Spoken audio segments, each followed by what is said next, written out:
जय शनिदेव। प्रिय दर्शकों, मैं राजेश जोशी आपका ज्योतिष जागृति केवल सत्य कार्यक्रम में आज फिर से स्वागत करता हूं। प्रिय दर्शकों, जैसा कि आप जानते हैं, हमारी चर्चा काफ़ी लग्नों में अब तक पहुंची है। ये हमारी कुंडली के इष्ट ग्रह को लेकर के कि हमारी कुंडली के इष्ट ग्रह कौन से हैं और कौन से हमारे इष्ट देव माने जाते हैं, जिनकी आराधना से हम जितनी भी चल रही अपनी खराब दशा हो उससे बचने में वो हमारा किया हुआ पाठ पूजन हमारे आराध्य देव का हमें लाभान्वित करता है और बचने का रास्ता भी अवश्य देता है। प्रिय दर्शकों, जैसा कि मैं आपको रोज़ याद दिलाता आया हूँ कि हमारा ये एपिसोड अगर आप यहाँ ना भी देख पाएँ तो YouTube पर जाकर डेली भी इसे देख सकते हैं। और हमारी कोशिश ये रहती है कि डेली का एपिसोड जो है वो शाम तक अपलोड कर दिया जाए, ताकि कभी बिजली की प्रॉब्लम की वजह से, कभी आपकी सेटेलाइट की प्रॉब्लम की वजह से, या सेटअप बॉक्स की या केबल की प्रॉब्लम की वजह से अगर आप ना देख पाएँ तो YouTube पर जाकर भी आप ये प्रोग्राम डेली हमारा वॉच कर सकते हैं और लाभान्वित हो सकते हैं। तो प्रिय दर्शकों, आज हम कल वाली श्रृंखला को कंटिन्यू करता हुआ मकर लगन की कुंडली में जो हमारे इष्ट देव बनते हैं, शुक्र देवता बनते हैं।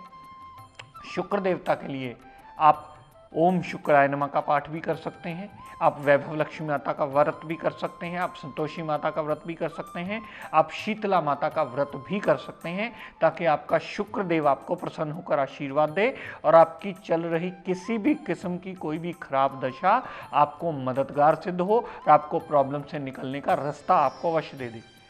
कल तक हमने बात की थी शुक्र देवता। प्रिय दर्शकों, अगर 8वें भाव में पड़े हो तो क्या रिजल्ट देंगे, आज इसी श्रृंखला को कंटिन्यू करता हुआ आगे बात करते हैं।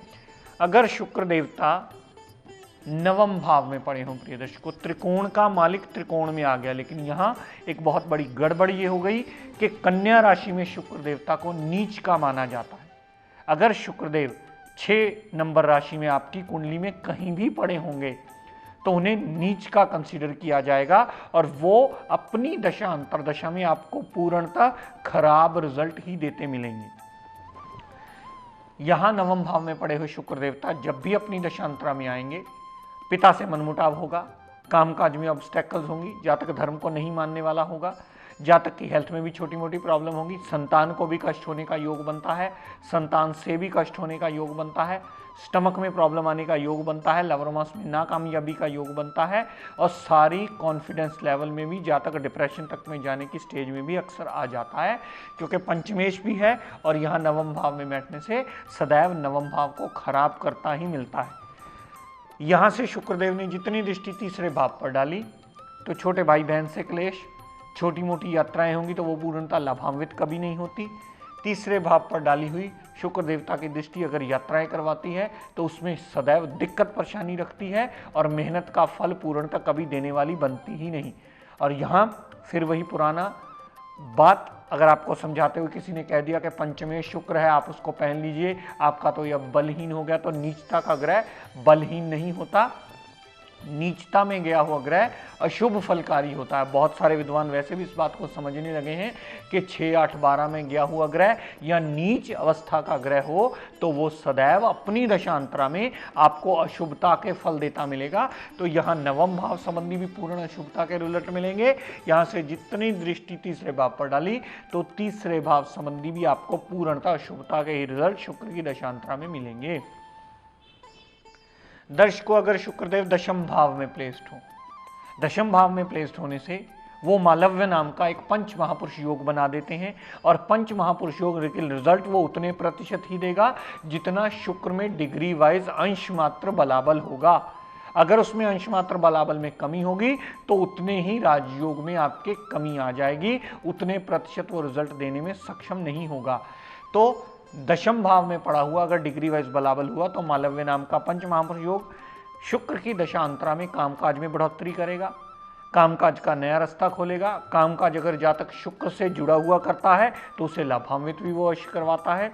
शुक्र देवता का पूर्ण एडवांटेज उस जातक को सदैव मिलता है और जातक कर्मशील होता है, जातक करने वाला होता है कर्म। और हम अक्सर रिकमेंड करते हैं कि आप शुक्र से जुड़ा हुआ कोई भी काम करें ताकि आपको इस फील्ड में पूर्णतः नेम फेम लाभ सब कुछ मिल सके। यहां से शुक्रदेव ने जितनी दृष्टि चौथे भाव पर डाली तो माता, गाड़ी, भूमि, वाहन, मकान सब सुख सुविधाओं से संपन्न करके जातक को घर, गाड़ी, भूमि, वाहन लेने में मददगार जरूर सिद्ध होता है। अगर जातक का मकान बनने वाला हुआ, गाड़ी लेने वाली हुई, माता से बहुत ज्यादा उस जातक का लगाव होता है, तो इन सब चीजों में शुक्र देवता के चौथे भाव पर जो 7वीं दृष्टि डाली, तो चौथे भाव संबंधी भी पूर्णतः लाभान्वित करते मिलते हैं यही शुक्र देवता। दर्शकों, अगर शुक्रदेव 11वें भाव में पड़े हुए, अगर उनमें कहीं ना कहीं डिग्री वाइज बलाबल हुआ, तो उस जातक को बहुत अच्छी राइजिंग अपनी दशांतरा में अवश्य देते हैं। यहां पर पड़े हुए शुक्र देवता बड़े भाई बहन से पूर्ण सपोर्ट मिलती है, जातक को बड़े भाई से पूर्ण लाभ मिलता है। हेल्थ की छोटी मोटी प्रॉब्लम हो तो चली अवश्य जाती है। यहां से शुक्र देवता छोटी मोटी हेल्थ प्रॉब्लम के साथ साथ अगर स्टमक में प्रॉब्लम आती है तो वो भी दूर अवश्य करने में सहायक होते हैं, और जातक की इच्छा पूर्ति यानी फुलफिलमेंट ऑफ डिजायर्स करने में भी कहीं ना कहीं अपना बड़ा मेजर रोल प्ले करते हैं और बहुत लाभान्वित करते हैं। यहां से 11वें भाव से जितनी 7वीं दृष्टि पंचम भाव पर डाली, संतान सुख से परिपूर्ण करते हैं। पुत्री का योग, घर में पुत्र पुत्री लक्ष्मी का योग अवश्य बनाते हैं। स्टमक में प्रॉब्लम जल्दी नहीं आती। जातक थोड़ा सा कला प्रेमी होता है, आर्टिस्टिक नेचर का माना जाता है। जातक आर्टिस्टिक चीजों से बहुत प्यार करने वाला होता है कि शुक्र एक कला प्रेमी का ग्रह माना जाता है। तो पंचम भाव पर पड़ी हुई दृष्टि लव रोमांस में कामयाबी देती है, अनसर्टेन गेन्स देती है, जातक की मेमोरी और विल पावर को भी स्ट्रॉन्ग करके कहीं ना कहीं उसे कर्मशील बनाने में सदैव सहायक सिद्ध होती है। दर्शकों, अगर शुक्रदेव 12वें भाव में पड़े हुए, हालांकि 12वां भाव भी शुक्रदेव का कारक भाव ही गिना जाता है, लेकिन अगर थोड़े से भी पाप प्रभाव में हुए तो 12वें भाव में आए हुए शुक्र देवता आपको कष्टकारी स्थितियां ही खड़ी करते मिलते हैं। फजूल के खर्चे होते हैं, मेंटली जातक जल्दी डिस्टर्ब हो जाता है, पेट में प्रॉब्लम्स आ जाती हैं, इशू का लेट होना देखा गया है, इशू को भी कष्ट होते देखा गया है, कामकाज जल्दी सेटलमेंट में नहीं आता है, अस्पताल के खर्चे, जेल यात्रा तक भी हो जाती है अगर उसमें पाप प्रभाव होगा।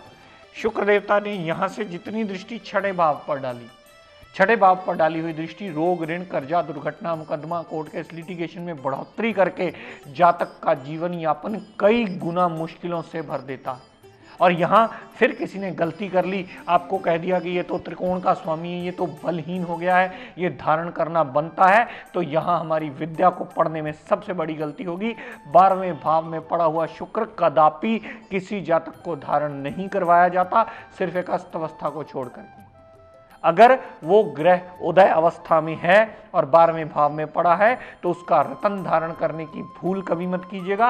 ये भूल की हुई आपके जीवन में कई गुना कष्टों में बढ़ोतरी करती मिलेगी। फजूल के खर्चे, मेंटल पीस डिस्टर्ब होना, अस्पताल के खर्चे, रोग, ऋण, कर्जा, दुर्घटना, मुकदमा, 12वें भाव संबंधी भी पूर्णतः नेगेटिव रिजल्ट और 6ठे भाव संबंधी भी पूर्णतः नेगेटिव रिजल्ट ही देते मिलेंगे शुक्र देवता।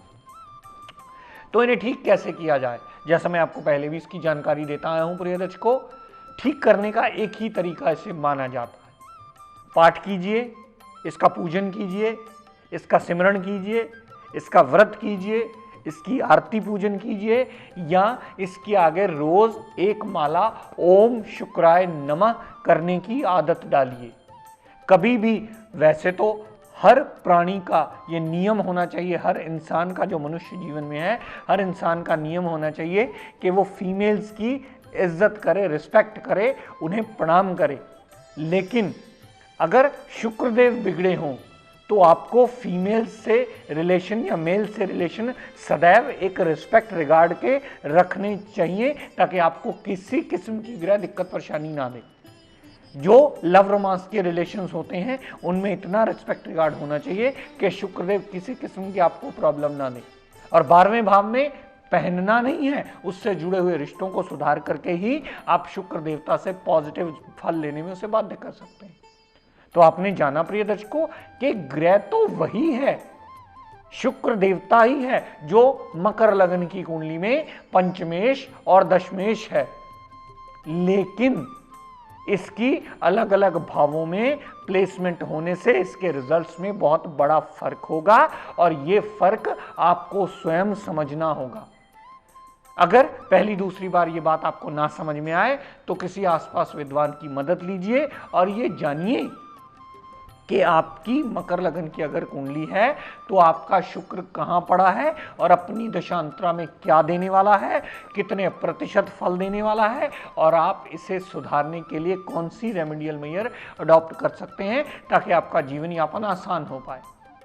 रतन पहनना ये सोच कर के वो पंचमेश है, ये नियम विरुद्ध चीज है। दान करना ये विरुद्ध चीज है, लेकिन पाठ हर मकर लगन के जातक को करना अति अनिवार्य माना जाता है। दशा बदलती रहती है, लेकिन आपका इष्ट देव नहीं बदलना चाहिए ताकि आपका सही किया हुआ पाठ पूजन आपको सदैव मददगार सिद्ध हो। अब लगन कुंडली और हो गई, दशा और हो गई, तो आप दशा के अकॉर्डिंगली पाठ शुरू करते हैं। यहां हम सबसे बड़ी भूल करते हैं, हम जब तक उसके साथ अपने इष्ट देव का पाठ पूजन नहीं जोड़ेंगे तब तक दशा भी हमें पूर्णतः लाभान्वित नहीं करती। इष्ट देव का किया हुआ पाठ, उनका लिया हुआ आशीर्वाद सदैव हमें एक पूरा रक्षा कवच के समान हमारे साथ खड़ा होता है। तो दर्शकों, ये आप अगर बात समझ जाएंगे कि शुक्र देवता आपकी लगन कुंडली में पड़े कहाँ हैं, आपको लाइन ऑफ ट्रीटमेंट कौन सा लेना है, आपको उसका पाठ पूजन करना है या उससे जुड़ा रतन पहन करके उसे ठीक करना है, आपको सिर्फ उसके आगे नमन करना है, आपका व्रत आरती पूजन करके भी उसे ठीक कर सकते हैं। रतन एकमात्र इलाज नहीं है इस लगन कुंडली में, इस बात को ध्यान से समझ लीजिए, क्योंकि त्रिकोण का भी स्वामी है, केंद्र का भी स्वामी है। ये सोच के पहले कि शायद आपका कामकाज ठीक हो जाए या शायद आपके संतान के कष्ट दूर हो जाए, हमें शुक्र का रतन पहनना बनता है, तो ये बात पूर्णतः नियम सम्मत नहीं है, ये पूर्णतः शास्त्र सम्मत भी नहीं है। इसलिए नहीं है क्योंकि शुक्र देवता की प्लेसमेंट ये डिसाइड करेगी कि अब आप इसे कैसे ठीक कर सकते हैं। और आपको जैसे मैं हमेशा समझाता आया हूं कि डिग्री वाइज बलाबल अवश्य देखिए, उतने प्रतिशत शुक्रदेव फल देंगे जितने आपकी कुंडली में डिग्री वाइज बलाबल में होंगे। तो प्रिय दर्शकों, आज का टिप ऑफ द डे देता हूं, नोट कर लीजिए।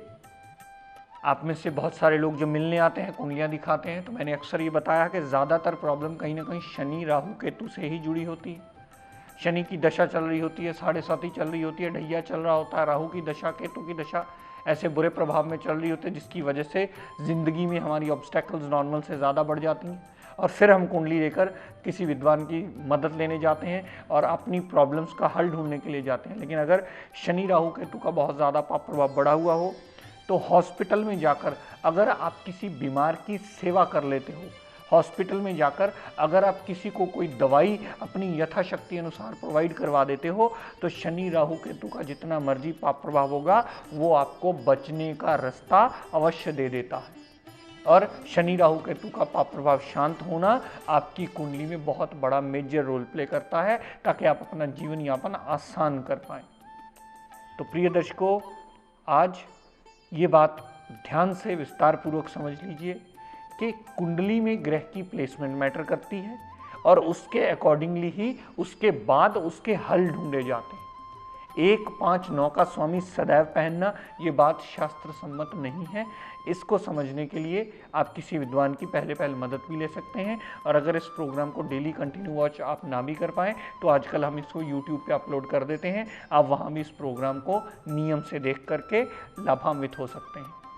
तो प्रिय दर्शकों, आज अपनी वाणी को यही विराम देता हुआ हम सब के लिए मंगल कामना करता हुआ शनिदेव से ये प्रार्थना करता हूँ कि हे शनिदेव, हम सब पर अपनी कृपा दृष्टि दया दृष्टि सदैव बनाए रखें। जय शनि।